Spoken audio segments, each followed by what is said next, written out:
এবার ভোটারের ইশতেহার প্রসঙ্গ। ৭ উপজেলা, ৭৭টি ইউনিয়ন আর ৩টি পৌরসভা নিয়ে গঠিত সাতক্ষীরার ৪টি সংসদীয় আসন। এই জেলায় মোট ভোটার ১৮,১৬,০০০-এরও বেশি। সুন্দরবনের সম্পদ আহরণ, পর্যটন, ফসল চাষ এবং মাছ উৎপাদনে দেশসেরা হলেও নদী ভাঙন, বারবার প্রাকৃতিক দুর্যোগ আর বেড়িবাঁধ ভেঙে লোকালয়ে লবণ পানি প্রবেশ আর কর্মসংস্থানের অভাব এই জেলার নিত্যদিনের বাস্তবতা। আসন্ন জাতীয় নির্বাচনে এসব সমস্যা সমাধানে কার্যকর ভূমিকা রাখবেন এমন জনপ্রতিনিধি নির্বাচিত করতে চান সাতক্ষীরার ভোটাররা। এই জেলায় নির্বাচনী হাওয়া কেমন সে বিষয়ে বিস্তারিত জানাতে সাতক্ষীরা ১ আসন থেকে যুক্ত হয়েছেন সহকর্মী মিয়া আমিরুল। আমিরুল, এই আসনের মূল সংকটগুলো কি জানাবেন আর কি বলছেন ভোটার এবং প্রার্থীরা? রওশন, আমি রয়েছি সাতক্ষীরা জেলার যে সংসদীয় আসন ১ সংসদীয় আসন, সেখানটায় কলারো এবং তালা উপজেলা সংশ্লিষ্ট যে জায়গাটি রয়েছে, কপোতাক্ষ নদীর একবারে কোল ঘেঁষে গড়ে ওঠা মূলত পাটকেল ঘাটা বাজারে আমি অবস্থান করছি। এখানকার যারা ভোটার রয়েছেন তারা যেটি বলছেন যে মূলত আগামী ত্রয়োদশ জাতীয় সংসদ নির্বাচন ঘিরে তাদের যে প্রত্যাশা কিংবা তাদের যে প্রাপ্তির জায়গা, সেটি বলছেন যে মূলত যেহেতু একটি কৃষি নির্ভর এই অঞ্চল এবং আপনি যেমনটি বলছিলেন যে দর্শকদের উদ্দেশ্যে মূলত যে এখানে একটা সময় চিংড়ি চাষ ছিল, খুব ভালো একটি পর্যায় ছিল, যেটি মূলত Amrapali fruit syrup, real magic in every drop.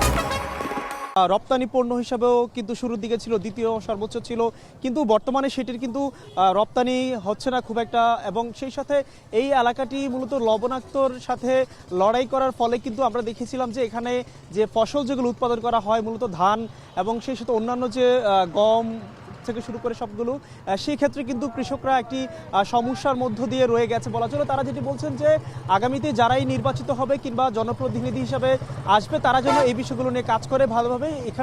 এখানকার ভোটারদের কথা মূলত এই জায়গাটাই আমরা বেশিরভাগ দেখেছি। এবং একই সাথে এটি যেহেতু এটির পাশেই সুন্দরবন রয়েছে, সুন্দরবন ঘিরে যেহেতু আপনি জেনে থাকবেন যে এখানকার বনজ সম্পদ আহরণে এবং এটিকে ঘিরে যেহেতু মধু, কাঠ থেকে শুরু করে সুন্দরবনের নানা সংশ্লিষ্ট ব্যাপারগুলো কিন্তু মূলত সাতক্ষীরার যারা জনবল রয়েছে, জনসাধারণ রয়েছে, তারা কিন্তু সেটি ঘিরেও তাদের একটি পরিকল্পনা থাকে, তাদের জীবন ধারণের একটি অন্যতম মাধ্যম হিসেবে আমরা কিন্তু এটা দেখেছি। তবে সেই সুন্দরবনে যেহেতু অনেক ক্ষেত্রে দেখা যায় অবাধে চলাচল কিংবা নানা ধরনের সমস্যা জর্জরিত হতে হয়, তারা যেটি চাচ্ছেন যে মূলত এটিকে ঘিরে যেন একটি পরিকল্পনা থাকে। এবং আমরা আরও একটি বিষয় যেমনটি লক্ষ্য করছিলাম, এই যে সংসদীয় আসন সাতক্ষীরা ১, যেখানটা মূলত আমরা দেখেছিলাম এর আগে বিএনপি, জামায়াত এবং সহ অন্যান্য রাজনৈতিক দলের তারা কিন্তু জনপ্রতিনিধিরা তারা কিন্তু এখানে এসেছিলেন এবং নির্বাচিত হয়েছিলেন। তবে তারা যেটি বলছেন যে বারবার রাজনৈতিক দলগুলো প্রতিশ্রুতি দিয়ে থাকলেও তারা ফলপ্রসূ কোনো ধরনের ব্যবস্থাপনা কিংবা ফলপ্রসূ যেই সমস্যার সমাধান সেটি কিন্তু তারা পাননি। তারা যেটি বলছেন যে আগামীর ত্রয়োদশ জাতীয় সংসদ নির্বাচন ঘিরে যেন এই ধরনের সমস্যা কিংবা এই ধরনের যে সমস্যা জর্জরিত হয়ে থাকা ব্যাপারগুলো যেন সমাধান হয়ে যায় এবং তাদের যেই মাধ্যমগুলো রয়েছে কিংবা এখানে যেহেতু বলছিলাম যে রপ্তানি পণ্যের মধ্যে যে চিংড়ি অন্যতম, আপনি জেনে থাকবেন যেটি গলদা এবং গলদা চিংড়ি বিশেষ করে ইউরোপ সহ বিভিন্ন দেশে রপ্তানি হয়। তবে এখানটায় রপ্তানির ক্ষেত্রে আমরা যেমনটি লক্ষ্য করছিলাম যে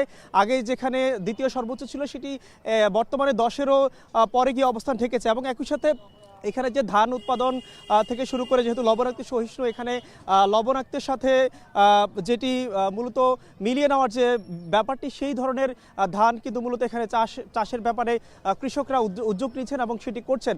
এবং বলা চলে এখানে যেহেতু কপোতাক্ষ এবং ইছামতি নদী ঘিরে এই জনপদ, এই অঞ্চলের মানুষের বসবাস কিংবা জনবসতি গড়ে উঠেছে, এখানকার মানুষের একটাই চাওয়া পায়, সেটি হচ্ছে তাদের যে কৃষি সেটি যেন তারা ভালোভাবেই কাজগুলো করতে পারেন এবং কৃষির উপরে যেন জনসাধারণ কিংবা জনপ্রতিনিধিরা আগামীতে গুরুত্ব দেন, তারা কিন্তু সেটি চাচ্ছেন। এবং যেটি বলছিলাম যে আমাদের আজকের মূলত সাতক্ষীরার জেলা ঘিরে ভোটার এবং সংশ্লিষ্ট রাজনৈতিক দলের নেতাদের সাথে আমরা বসবো ভোটার ইশতেহারে বিকেল ঠিক 4:30টায়, সেটি দেখার আমন্ত্রণ রইল সবাইকে। স্বামী,